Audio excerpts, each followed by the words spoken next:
What's up guys, it's Chad with Living the Van Life.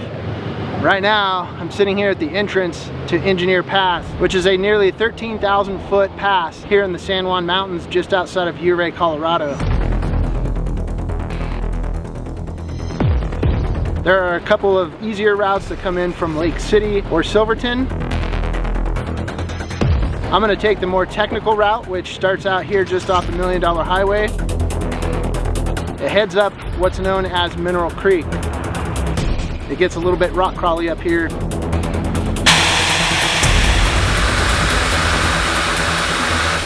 My BFG KO2 all-terrains, I've aired those down to 20 PSI in the front and 30 PSI in the back. But we're gonna give the Sprinter van the ultimate try here, going up Mineral Creek. For getting extra ground clearance, I've got the Agile Off-Road Rip Kit for my suspension upgrades. And then the component that's gonna come in most importantly here on the van is the Agile Off-Road Atlas transfer case conversion, which makes this van a true 4x4 with a 3-to-1 crawl ratio. We've got 50% power to the rear and 50% power to the front. And with that 3-to-1 crawl ratio, that's gonna be important in these technical sections up here along Mineral Creek as we crawl all the way up to 13,000 feet here on Engineer Pass. With that being said, ladies and gentlemen, boys and girls, welcome to the adventure. Let's go see what we can get this van into.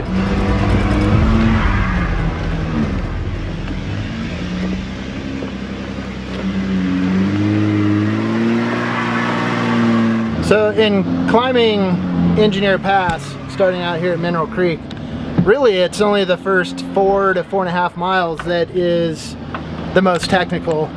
And beyond that, we start climbing into some pretty steep switchbacks when we start crawling elevation. My concern for the Sprinter van is this first 4 miles.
All right, this obstacle right here behind me, I've always thought this would be one of the bigger challenges for the Sprinter van. A little bit nervous about it, but it's going to be all about line selection on this one.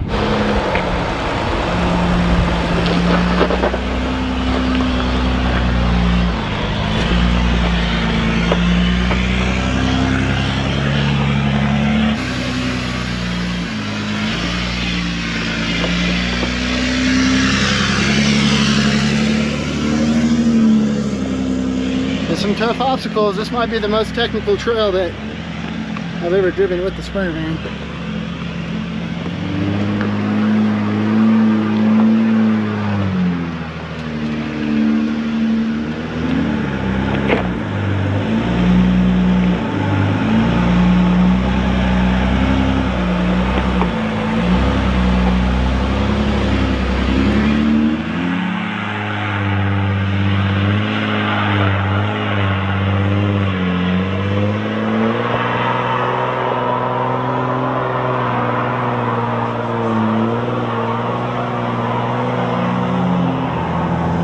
Well, now I've passed a couple of Jeeps that have stopped to warn me that it gets worse up ahead and that they wouldn't recommend taking a van up in here.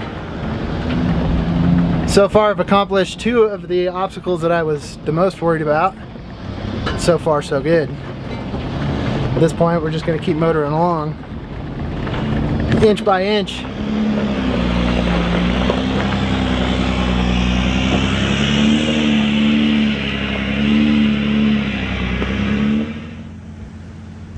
Yeah, these Jeeps working their way down Engineer Pass, Mineral Creek. They don't know what to think about when a Sprinter van's 3/4 of the way up this thing. They always want to stop and tell me, oh, you probably shouldn't have that thing up here. Braver man than me.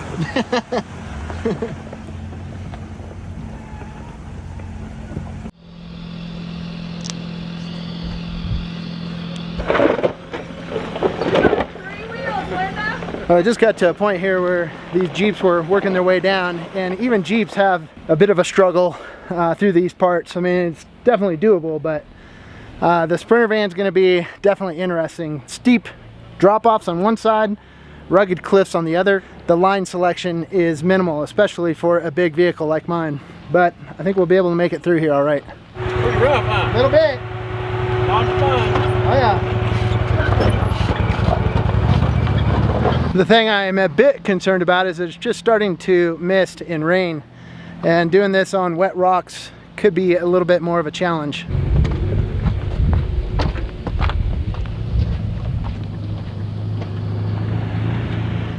I think I'm going to go for the inside line right here. We'll give that a shot, see how it feels.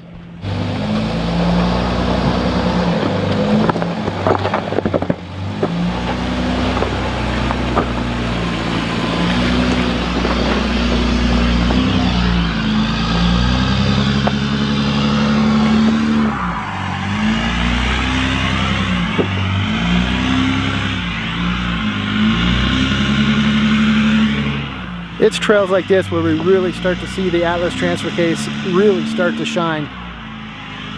This thing completely changes how we're able to get Sprinter vans out off-road.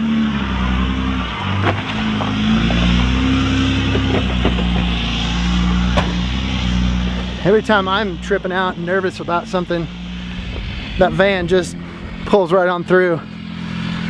But this certainly would not be possible without an Atlas transfer case or the rear locker. It's the only reason and the only way that I'm up here doing this.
If you guys go back a couple years in my videos, you'll remember when I first started taking the Sprinter van out, when I had to hit obstacles off-road, I had to hit them with extra speed, and that's just the nature of taking a big giant Sprinter van like this in its stock form off-road. Momentum is a necessity, and you got to hit things with speed. As you can see here, now that I've got the Atlas transfer case installed with a 3-to-1 crawl ratio in low range 4-wheel drive, now I'm able to just creep through these obstacles, and it's way less hard on equipment, and I'm able just to pick my way through these obstacles nice, simple, and under control.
God damn, I don't know what that shows up like on camera, but from the driver's seat, that does not feel good.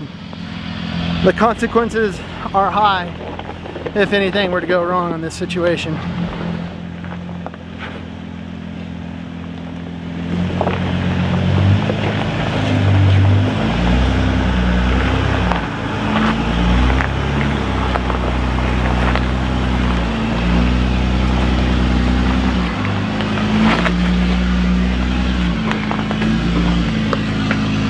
These Jeeps have got to be wondering what the hell a Sprinter van is doing up here. So uphill always has the right of way. These guys were coming down and they had to back up. Luckily we had a switchback just up here.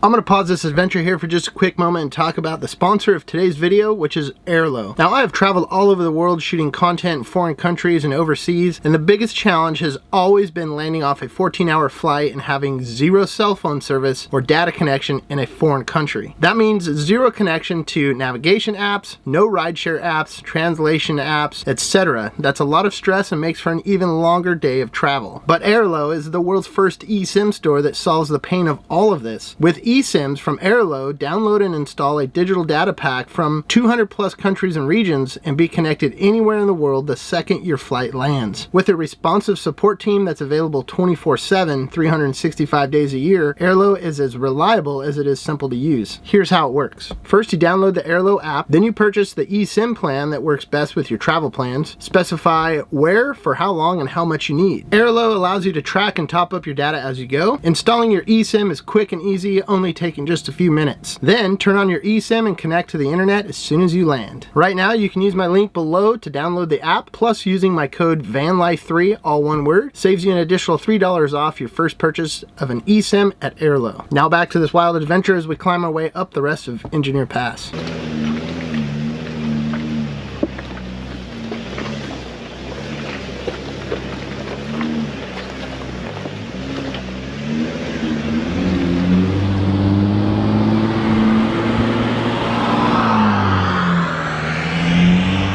I am absolutely happy that I am done with that part of the trail.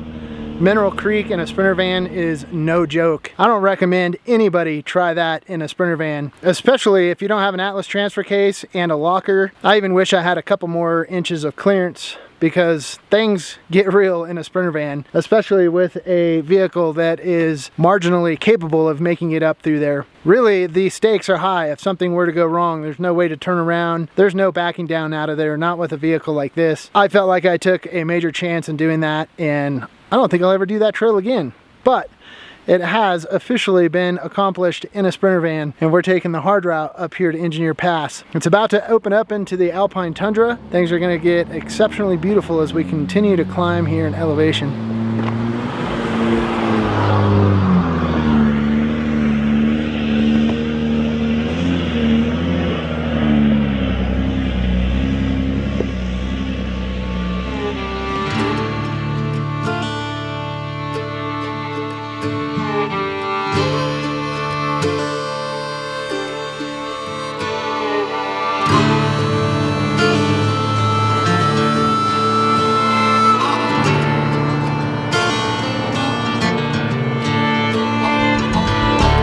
This area right here is probably one of my most favorite stops on the whole entire trail from Ouray up to the top of Engineer Pass. Once you get above the tree line, it opens up into this amazing alpine tundra.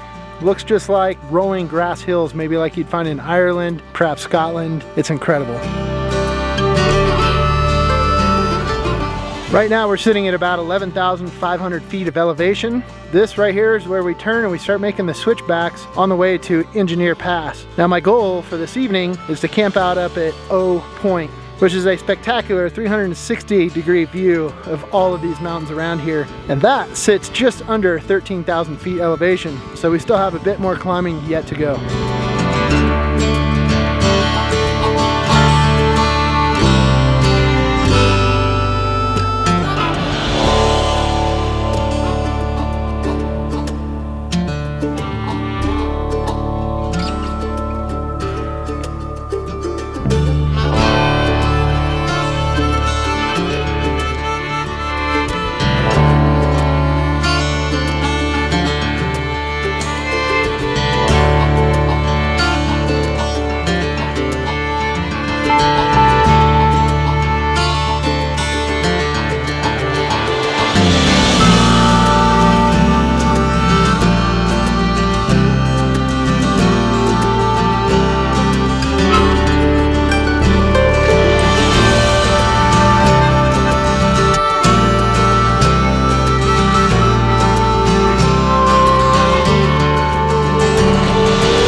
Absolutely phenomenal.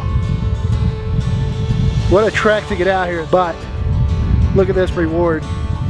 When you take that chance and put yourself into some crazy situations, you get a payoff like this.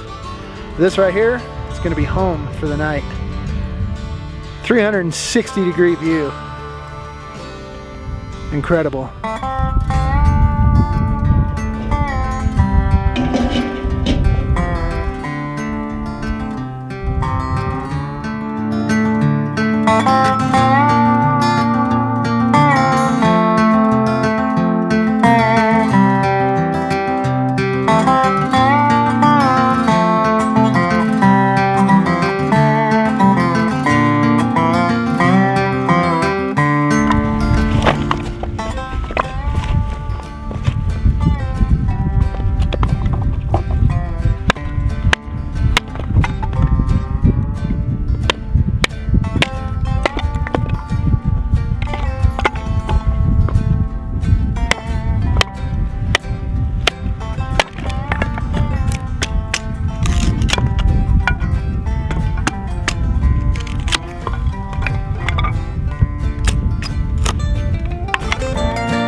The temperature is definitely a lot cooler at this elevation.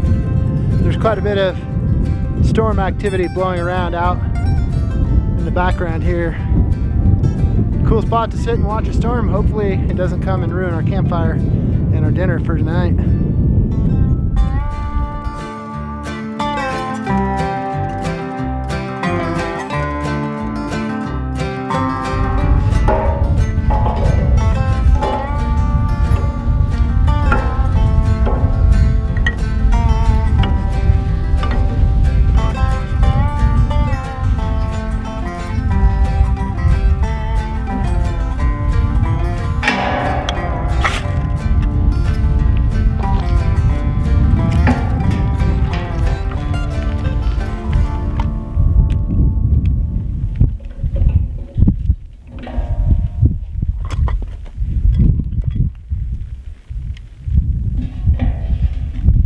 Seems like it's always my luck. I get to the perfect camp spot, get the fire going, and here comes the rain. It's happened more than once, that's for sure. The good news is, in Colorado, the rain doesn't seem to last too long before it passes through and things open back up and it becomes beautiful again. I've got my fingers crossed for that.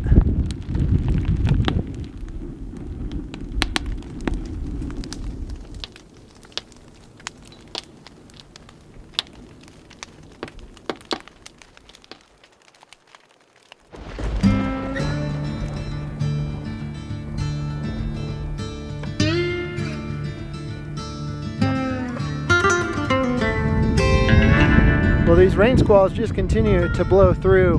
The wind has picked up, the temperature's dropping, and unfortunately, day is turning into night. Might just have to chalk this one up as a rain out and seek shelter in the van for the evening with a simple meal.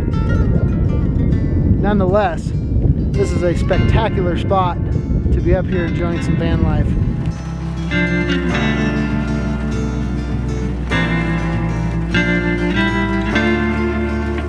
Well, luckily last night, I made myself a big old Instant Pot of curry chicken. So I've got that as leftovers. We're gonna heat that up here in the Instant Pot and enjoy this cozy evening of van life.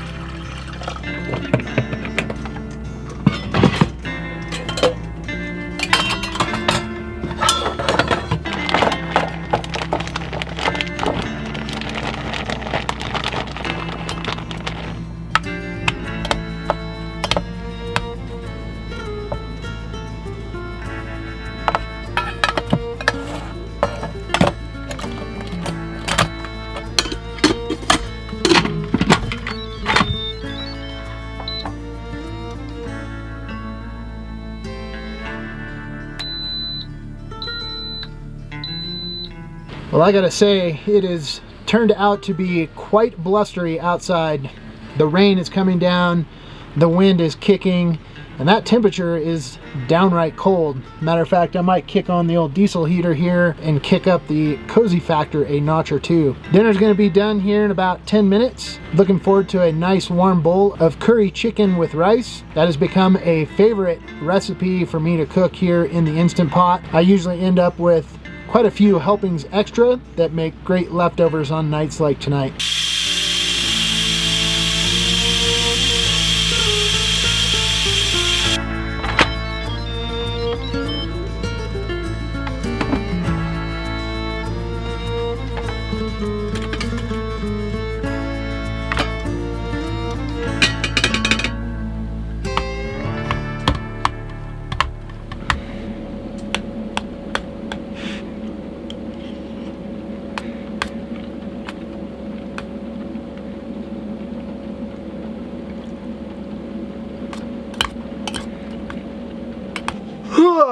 All right, guys, dinner was good. Gotta love the curry chicken rice bowls. I'm gonna hunker down for bed, probably turn a movie on and just cozy the out for the rest of the evening. All right, guys, we'll see you in the morning and we'll see what kind of view we get to wake up to here in a few hours. All right, guys, good night.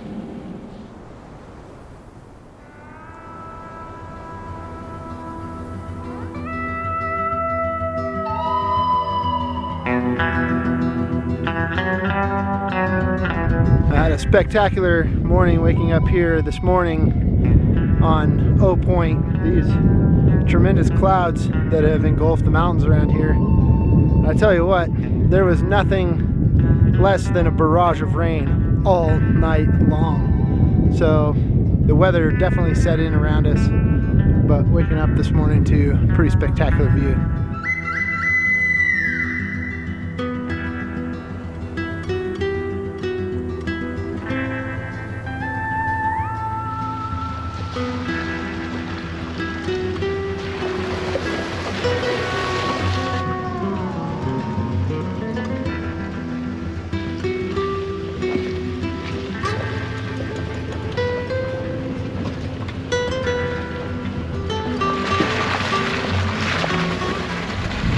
Well, and just maybe quarter mile, half mile down the road from O Point is the actual Engineer Pass. Beautiful views here. What blows me away is the amount of old mining roads that traverse out across these mountains and absolutely treacherous trails. It's hard to fathom what must have gone into building these things way back in the late 1800s.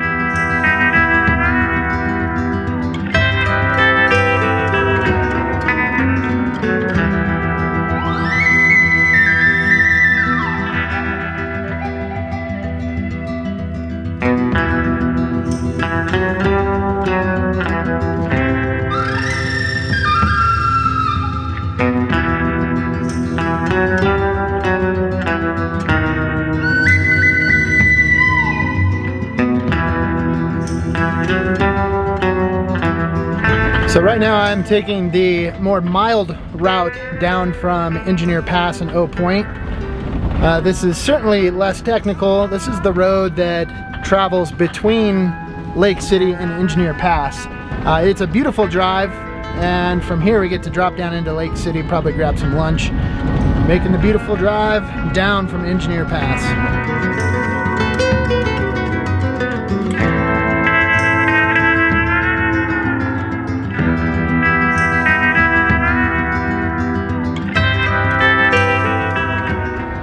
So as you make your way down off of Engineer Pass towards Lake City, you come across the old town site of Ouray. Ouray was originally founded in August of 1871, and it was the primary impetus of Lake City's initial boom and the mainstay of its survival through the mid-1900s. From 1874 to 1903, production of more than $12 million worth of gold, silver, lead, copper, and zinc were hauled out of this mine. That's $280 million plus in modern day valuation. The new production from the Ouray initiated the tipping point, which finally brought the Denver and Rio Grande Railroad to Lake City in 1889. That was huge for Lake City way back then. Somewhere around 1900, this dam was constructed and a flume was installed to supply water that was needed in order to run the mine. As a result, a lake formed upriver of the dam. And at some point they must have blown the dam in order to restore the flow of the river. And now you pretty much can't even tell that there was ever a lake built up behind the dam. From treasure chest to treasured place, the Ouray is the mine that made and will continue to make Lake City.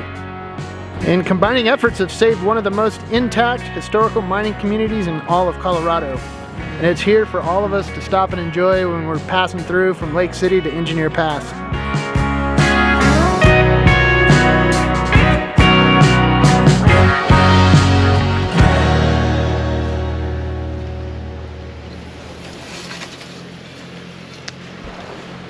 So I was just cruising down from Engineer Pass and actually found this cool little camp spot that I could spot down through the trees. And I came down here to check it out. Turns out it's actually a pretty cool little spot down here. One of my biggest challenges when it comes to filming a video is finding a spot to set up camp that's a little bit away from people. Because Colorado is so beautiful, there is a ton of people out here enjoying it. Rightfully so, it's an amazing place, but it is hard to get away from people sometimes. There's nothing more frustrating than setting up for a beautiful, perfect shot in a serene situation, and then a side-by-side pulls up right in the middle of your shot, blaring their music. People jump out, kids screaming and making all sorts of noise. So it's always nice to get out here to a spot that's nice and quiet so I can do the filming that I want to do. And so far, this spot looks to be just perfect. I say that, but that's probably going to jinx myself, and probably a group of 10 people are going to show up and just take over the campground and make all sorts of noise. So I had planned to cook a nice pork tenderloin over the campfire using the Dutch oven and the tripod and all that stuff up at the top, but the weather set in and just kind of destroyed all those options. It's a little bit early in the day, but I figured, heck, why not set up the fire pit, the Dutch oven, and cook that tenderloin for, let's say, a lunch.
Well, we've got the recipe prepared. The fire's got a good bed of coals in it. I'd say it's about time to start heating up the Dutch oven and get ready to cook this meal. I'm looking forward to it. It's looking pretty good.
So in a lot of Dutch oven cooking, most people use briquettes. They hold their heat longer, they tend to be more coal-like, and that's important for Dutch oven cooking. And a lot of times, you'll put briquettes up on top of the lid of the Dutch oven to create that oven effect so that it's even heat all throughout the inside of that Dutch oven. However, with campfire cooking and using coals out of the fire, I find that when I put coals up on top of the lid, they kind of just tend to fizzle out and lose their heat right away. So one thing that I've used in the past is to just simply build a small fire right on top of the lid.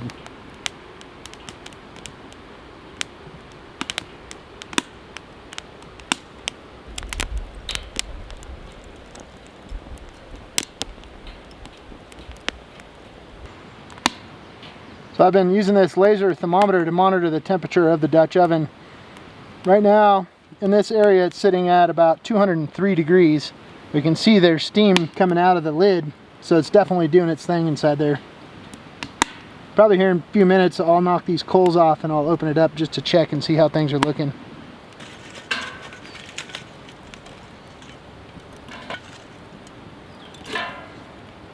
It definitely smells delicious.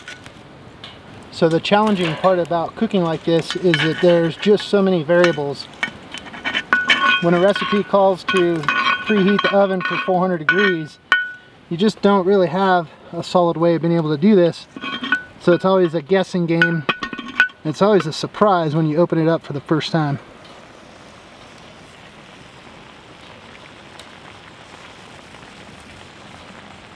I'd say that looks pretty darn good. I've got a meat thermometer to be able to check the temperature of the pork. We want it to be right at 145 degrees.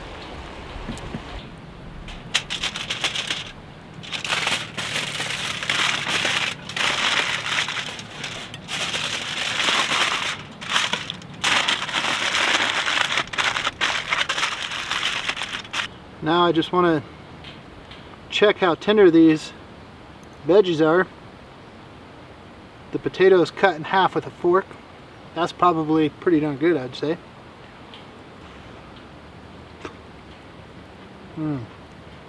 Delicious flavor.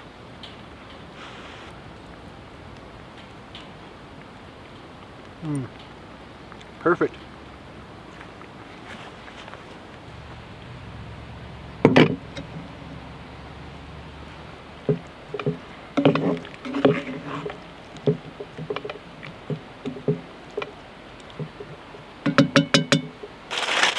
Let's take a look at this pork.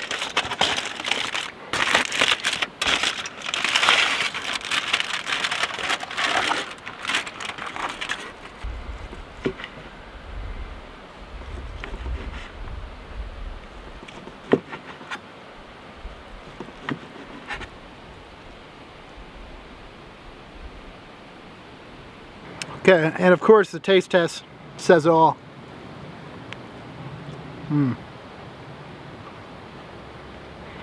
That's good. Good seasoning. Still got some moisture in there. I love me some campfire cooking, that's for sure. Always a guessing game when it comes to Dutch oven cooking. Everything I cook out here is always an experiment. I don't really know what I'm doing. I just whip things together, try it out, and if it works, then it works. And I'd say today, it worked. Okay, I'm gonna serve up a plate with some of these veggies, and I'm gonna kick back, enjoy the scenery, and enjoy this meal.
Well, I'd say that does it for this here living the van life adventure. Had an awesome couple days out here in the San Juan Mountains of Colorado. Definitely put the Sprinter van to the test with its agile off-road Atlas transfer case conversion and the rear locker. Those were truly responsible for getting me through that treacherous terrain up there. But we proved that a Sprinter van is capable of making it not only to Engineer Pass, but taking the most difficult route up there. There are several other routes to the top of Engineer Pass, which are mostly just dirt roads, nothing super technical or challenging. So This time around, we got to put it to the test. Definitely stoked on that. With that being said, I'm gonna hit the road in search of the next living the van life adventure. Peace out, keep on trucking.